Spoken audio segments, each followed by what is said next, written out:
मृगनयनी पुतली की कथा। यदि आप मेरी चैनल में नए हो तो मेरी चैनल को सब्सक्राइब करें, शेयर करें और लाइक करें। धन्यवाद। पश्चिमी पुतली के द्वारा राजभोज महाराज विक्रमादित्य के गुणों को जानकर हर्षित हुए और उस स्थान से अपने महल की ओर रवाना हो गए। लेकिन अगले दिन फिर से उन्हें सिंहासन और महाराज विक्रमादित्य के गुणों का आकर्षण खींच लाया। जैसे ही राजा भोज सिंहासन की ओर बढ़े की 26वीं पुतली मृगनयनी प्रकट हो गई।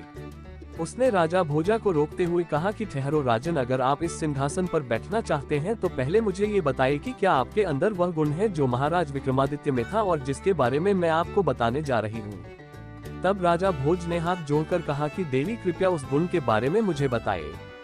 तब मृगनयनी पुतली ने महाराज विक्रमादित्य की 26वीं कथा कहना प्रारंभ की। महाराज विक्रमादित्य का मन जितना राजा काज और प्रजा की कुशलता में लगता है, उससे कहीं ज्यादा वह पूजा पाठ और प्रभु भक्ति में तपस्वी के जैसे लीन रहते थे। वे इतनी कठोर तपस्या करते थे कि इंद्रदेव का सिंहासन भी कांप जाता था। एक दिन की बात है, राजा विक्रमादित्य के दरबार में इसके कुछ सैनिक एक आदमी को पकड़ कर लाए जो देखने में किसी भिखारी के जैसा लगता था, लेकिन उसके पास से बहुत सारा धन प्राप्त हुआ था। किसी भिखारी जैसे व्यक्ति के पास इतना धन कैसे आया, ये सोचकर ही उसे सैनिकों से जंगल से संदिग्ध अवस्था में गिरफ्तार किया था।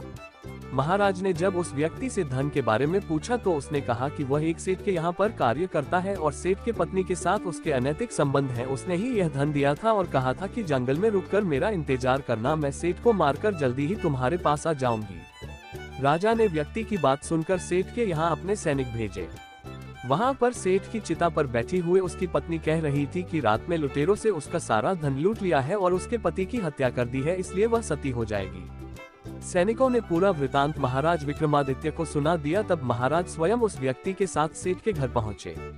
वहां सेठानी से कहा कि हमें तुम्हारी सच्चाई का पता चल गया है, तुम्हारा चरित्र अच्छा नहीं है, अब तुमको राजा द्वारा दिया जाने वाला दंड भोगना पड़ेगा।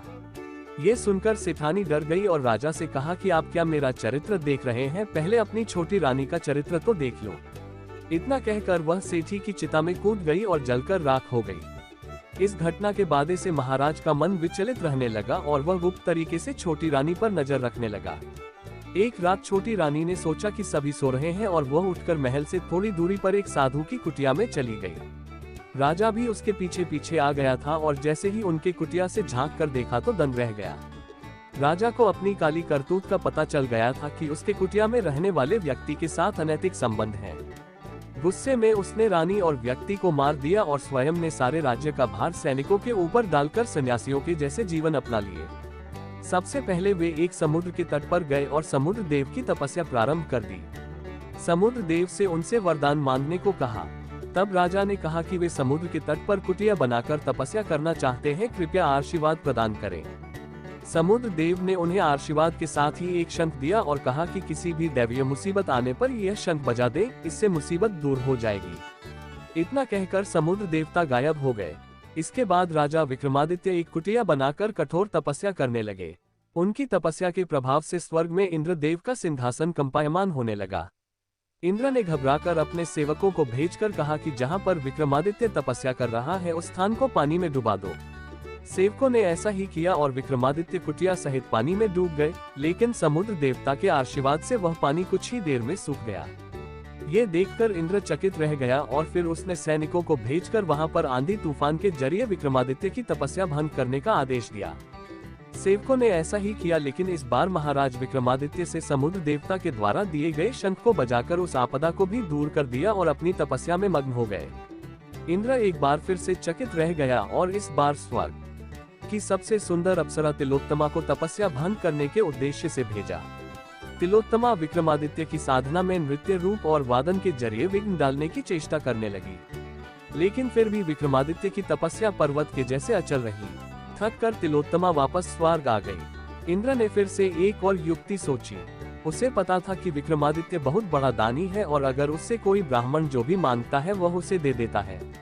इस बार इंद्र एक ब्राह्मण रूप बनाकर विक्रमादित्य के पास पहुंचा। उन्हें देखकर विक्रमादित्य ने हाथ जोड़ते हुए कहा कि कहिए ब्राह्मण देवता, मैं आपकी क्या सेवा कर सकता हूँ। तब इंद्र ने कहा कि मुझे दान चाहिए। विक्रमादित्य ने कहा कि जो भी मेरे पास और आप उसमें से जो मन हो वह मांग लीजिए।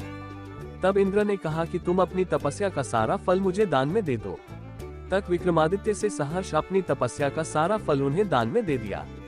इस बात से प्रसन्न होकर इंद्र अपने असली रूप में आ गया और विक्रमादित्य को आशीर्वाद दिया कि उनके राज्य में कभी भी अतिवृष्टि और सूखा नहीं रहेगा और उनकी प्रजा हमेशा ही खुशहाल रहेगी। इतना कहकर इंद्र देव गायब हो जाते हैं और विक्रमादित्य भी मन की शांति पाकर अपने राज्य की ओर प्रस्थान करते हैं। राजा विक्रमादित्य के दान की बात कहकर कुंती ने राजा भोज से कहा कि कहिए राजन, क्या आपके अंदर भी ऐसी सामर्थ्य है कि आप अपना सब कुछ दान में दे दें। एक बार फिर राजा भोज निरुत्तर रह गए और पुतली अन्य पुतलियों के जैसे हवा में उड़ गई। कहानी से सीख, किसी भी परिस्थिति में हमें डरना नहीं चाहिए, बल्कि उस परिस्थिति का साहस और धैर्य के साथ सामना करना चाहिए। पूरी कहानी सुनने के लिए धन्यवाद।